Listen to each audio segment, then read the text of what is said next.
हा हा हा बिर्याणीची क्रेविंग झाली तर झटपट असा एक व्हिडिओ बघितला. YFLवरती मी व्हिडिओ पाहिलेली आहे.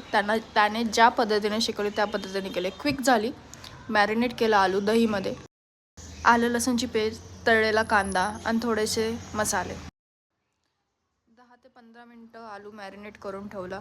तसंच बाजूला तांदूळ भिजून ठेवले होते. बासमती राईस यूज केलं आहे मी. आणि लगेचच पाणी उकळत ठेवलं, ज्यामध्ये खडे मसाले टाकले. तुम्ही इथे बघू शकता. मॅरिनेट केलेला आलू नंतर कुकरमध्ये तेल वगैरे टाकून त्यामध्ये आलू शिजायला ठेवलं आहे.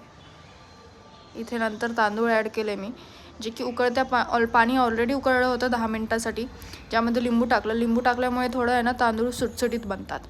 मग नंतर भातही 80% शिजवला. मग नंतर तो शिजलेला तांदूळ जो आणि लगेचच कुकरचं झाकण लावून 10 मिनटासाठी मंद आचेवरती मी शिजवले.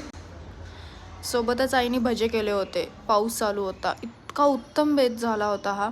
मग नंतर भजे, सलाद म्हणून काकडी कट केली आणि मग खायला घेतलो. तूप वगैरे तुम्ही टाकू शकता. इथे मी केशर पण टाकले आणि उरलेला जो कांदा होता तो वरती टाकून लेअरिंग करून कुकर लावून शिजून घेतला होता. खरंच खूप छान झाले होते. प्लीज माझ्या व्हॉइस ओव्हरमध्ये मिस्टेक फाईंड नका करू. हा फर्स्ट टाईम आहे.